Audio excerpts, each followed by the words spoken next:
Hello. Are you Jenny? Yes. Hi, I'm Shannon. Hi, Shannon. Nice to meet you. Nice to meet you. Thanks for making an appointment today. Thanks for having me. Of course. Did you have a chance to fill out the intake paperwork? I did. Awesome. Can I take a look at it? Sure. Thank you. Okay, so looks like you made an appointment because you have psoriasis Mm-hmm. and you would like some nutritional advice on how to heal that. Yes, please. Your symptoms are that you have itchy patches on your elbow, your lower back, and your scalp. Mm-hmm. And oh wow, you have been dealing with this since you were 10 years old. Yes. How old are you now? I'm 27. Okay, so quite Almost a while. 20 years. Yeah. Wow. Okay. And does anything make your symptoms better or worse? You put stress, bread, and cheese. I'm assuming that all of those things make your symptoms worse. So I'm in grad school, so I just started a few months ago, and I've found that the stress from school's kind of inhibited a little bit. But also, I've always noticed eating breads and cheese, I think dairy, like ice cream and stuff like that, have always kind of made it act up a little bit. Okay. But when I'm stressed out, I like to eat bread and cheese. So it's hard, Yeah, absolutely. Absolutely. Okay. Well, if it's all right with you, I'm just going to kind of go over some other questions so I can get a better idea of what is going on. And let me know, stop me at any time if you have any questions. Okay.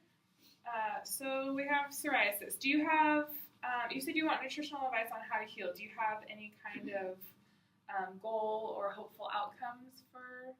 I'm hoping to eradicate it completely. I know that seems like a huge goal, but I'm hoping that I don't have to take a steroid medication. I know a few people who have, and it's not the most fun, so that's why I came here first. Okay. Yeah, absolutely. Yeah, steroids are no fun. No. I understand that. So, since you were 10 years old, did you actually go to your doctor and get diagnosed with psoriasis, or how did the onset happen? I just noticed the first symptom when I was 10, which was the scalp psoriasis, and it was very, very minimal. It wasn't anything that was bothersome, so it started out very small. And I'm assuming like your mom took you to the doctor, or? No, I thought it was just dandruff, just regular dandruff at the time. But when I looked back, I kind of connected the dots and felt that it was probably the scalp psoriasis. Oh, okay. So I self-diagnosed. Have you at any point been diagnosed by a doctor? Yes. 2 or 3 years ago, I went to my PCP and she diagnosed it. Okay. And has she prescribed any kind of treatments? I took a systemic pill. Well, it wasn't a steroid, so that's why I did it. Okay. It was called Otezla, and it worked for 6 months, and then it didn't. Okay. I became immune to it, basically. Okay. Yeah. And no kind of treatment since? No. Are you still taking the medication? No. Okay. Sometimes I think I should go back on it, but I don't want to. Okay. So no current treatments, just a couple years ago, the 6 months of the Otezla. Okay. Mm-hmm. Are you taking any medications right now? No. For anything?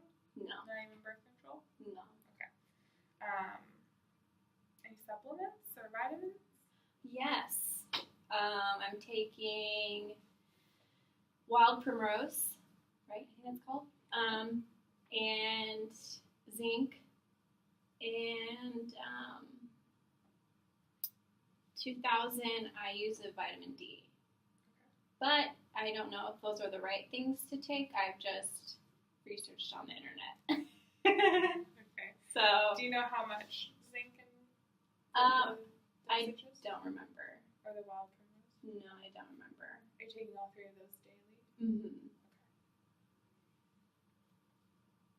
Do you happen to know the brands of any of them? Ooh. Zinc is thorn. Okay. The wild primrose, I forget the name, and then vitamin D. I forgot the name. They're Okay. two same brand. I forgot. No worries. Just try to get as much information as I can. No problem. Okay, so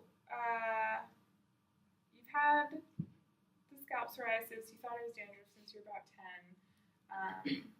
Was there something that kind of inspired you to go to the doctor 2 or 3 years ago to get diagnosed? I was just starting to get much worse and covering a larger portion of my body. Is that when the elbow and the lower back started? That's when the elbow started. Okay. When did the lower back start? In the past year. Just in the past year. Okay. I have had it on both sides of my legs, but that was about 3 years ago, and it went away. It was very odd. Okay. Just short-lived on your legs? Yeah. Okay. Did you have any kind of life changes when things started getting worse? I moved to LA. Okay, that's So, a pretty big life change. That was a little stressful.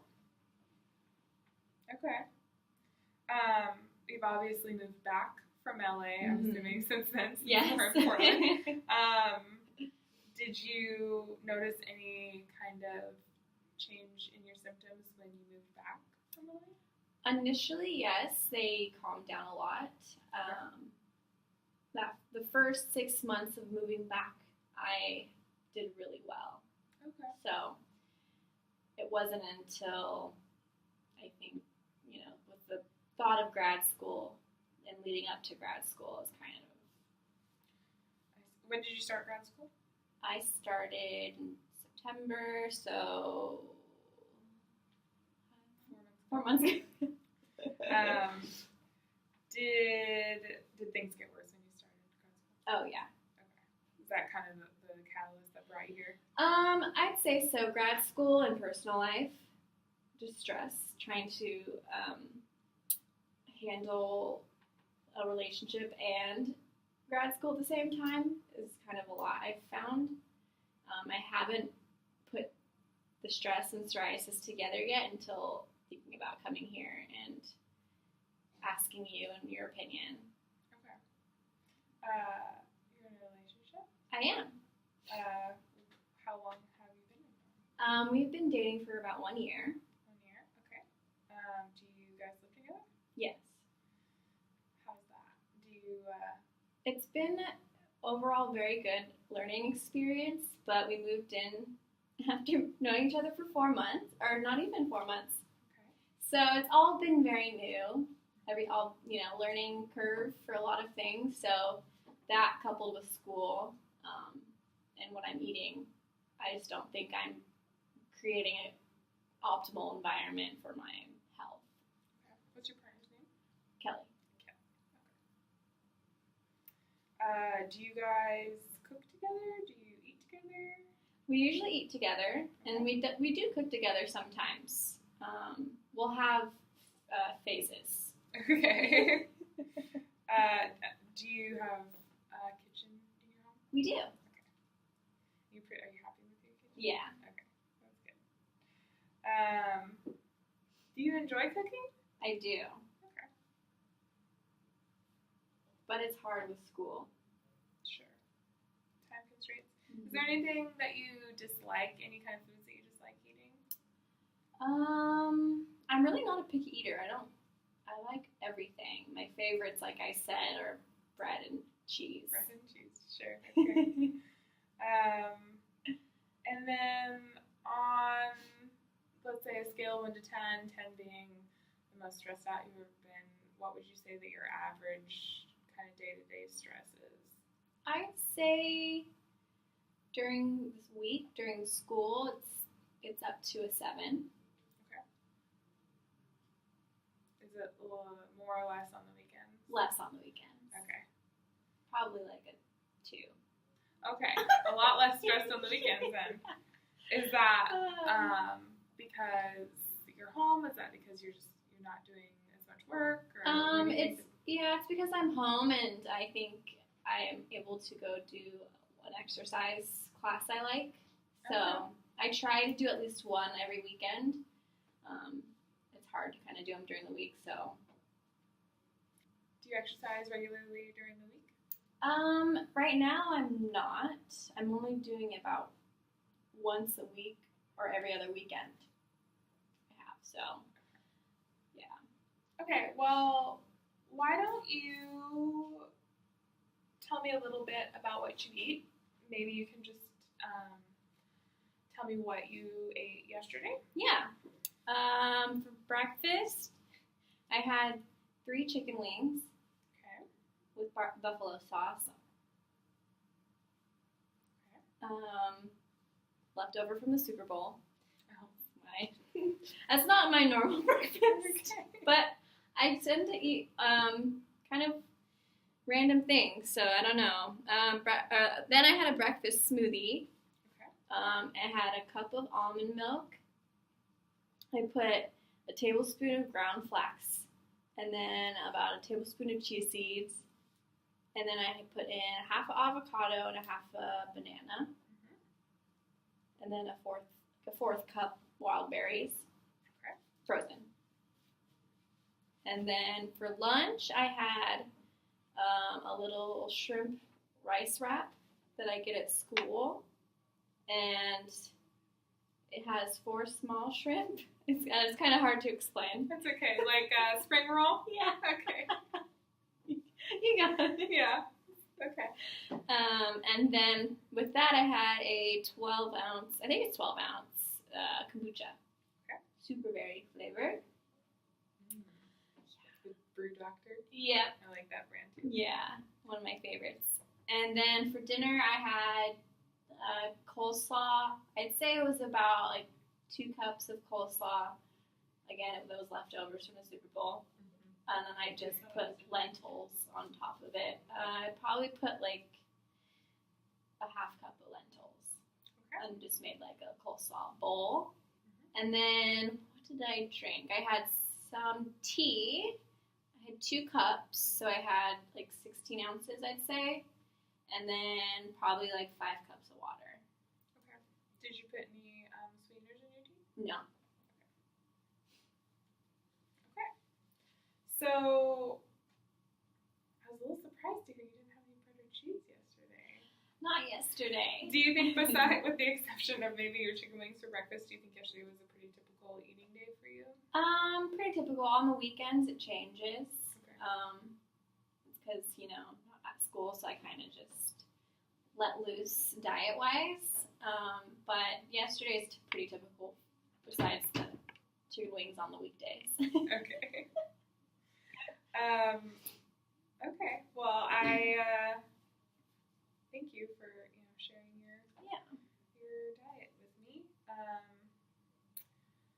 Do you, besides the psoriasis, do you have any other past medical issues? No.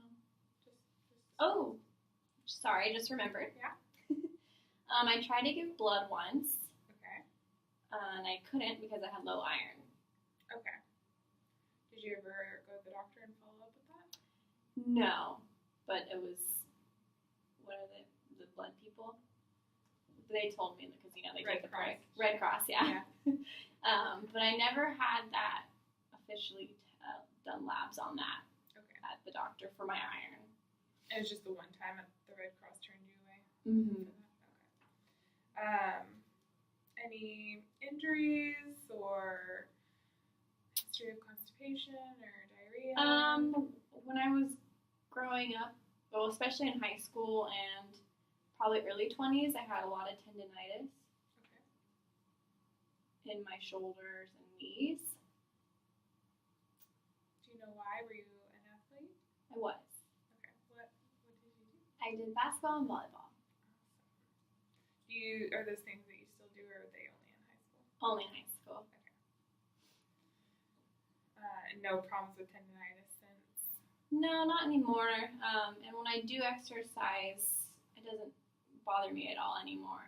I've noticed. Even if I do up my exercise, it's not a problem like it was. It used to be really bad. Okay. Any surgeries or No. major illnesses? No. Hospital stays? No. Do you have any drug allergies that you know of? Not that I know of. Okay. Any environmental allergies, pollen. Cat hair? Pollen, okay. And a little bit to dogs and cats. A little bit, okay. Yeah, because then once I'm around them long enough, then it goes away. Okay. What are your symptoms for the pollen allergy? Runny nose, itchy eyes, sneezing. Typical stuff. Yeah. Okay. Same with the dogs and cats, or Mhm. different symptoms? The same, yeah. Any food allergies that you know of? Not that I know of. Have you ever been tested for food allergies? No. Are there any foods that you eat and notice that you have gas or bloating or uncomfortable stomach issues? I was eating, usually every time, me and my friends like to go out and eat ramen a lot, so every time I get the regular noodles, and I've noticed after eating that recently in the past couple months, my stomach hurts. There's a little pains, nothing, worrisome, but it's just kind of uncomfortable. So that's kind of the biggest thing I've noticed. Okay. And you said that bread and cheese make your psoriasis symptoms worse? Yeah. When I do eat them, I eat them in large amounts. I feel like if I'm going to eat it, I might as well just go for it. Yep. Okay. Do you have any family history of psoriasis or any other diseases? My mom told me that my grandma had it. Had psoriasis? Yes, and only in her scalp. Okay. And my aunt has had it. Very, very minimal cases though. Like nothing that covers portion like their elbow like mine. And then my mom has it a little very small amount. Okay. So Have your mom, your aunt, your grandma, they're all on the same side? Mhm. Okay. Have any of them ever been officially diagnosed by a doctor? I'm not sure actually. I'm not sure. I just know I've seen it seen it myself. Sure. Yeah. Do you know if any of them take medication? No, but they use topical treatment. I forget what it was. Some sort of cream. Okay. Which I've tried to use before. I forgot what it's called, but it didn't work for me. Didn't do anything? No. Okay. Do you have a primary care physician right now? I do. And what's their name? Sally Smith. Okay. And have you talked to this doctor at all about your psoriasis? Not yet. Okay. No. You worried that she might prescribe Yeah. medications that you Exactly. don't want to try to avoid? Okay. Okay, so I feel like I've got a pretty good idea, gotten a pretty good snapshot from what you told me. I do think that I would probably recommend you at least cutting back, maybe gradually cutting out gluten and maybe even dairy out of your diet. Both of those foods can be really inflammatory, and because psoriasis is an autoimmune disorder, inflammation is kind of the enemy here. Inflammation causes your immune system to work, Right. to do its job. Okay. And so if you can reduce the inflammation, that can really help. So do you think I have to cut out all the bread? Ideally, I think yes, but if that is something that sounds really daunting to you, we can work on kind of gradually cutting it out. What about gluten-free bread? Would you just say no altogether? Gluten-free bread is, I think, a good tool in the interim to work on cutting out bread. So, and a lot of different gluten-free products can be really good stepping stones. They're not an ideal. Having a high amount of processed gluten-free foods in your diet isn't necessarily ideal, but I don't want you to feel stressed out by having to really change your diet, because stress is another huge factor for psoriasis, autoimmune diseases in general, which is something else that I would like to work with you on, is really getting that 7 down to more of a 2, Right. All throughout the week and not just on the weekends. Cool. Whether that's increasing your exercise because that's stress relieving for you, or partner, or even just going out in nature and getting a little bit of a walk in between classes to help bring your stress down. So you're saying the stress is probably related to... Absolutely. Okay. Absolutely. Okay, so I'm going to go ahead and make a list of some things that you can start on this coming week, Okay. and then I'd like you to make an appointment to come back next week, and I will have a much more detailed plan in place that we can go over step by step, and we'll spend a lot of time making sure that you're comfortable with it. But I'll just give you a few things to work on in this coming week. Awesome. Coming up until then, does that sound good? That sounds great. Okay. Thanks so much for coming in. Thank you.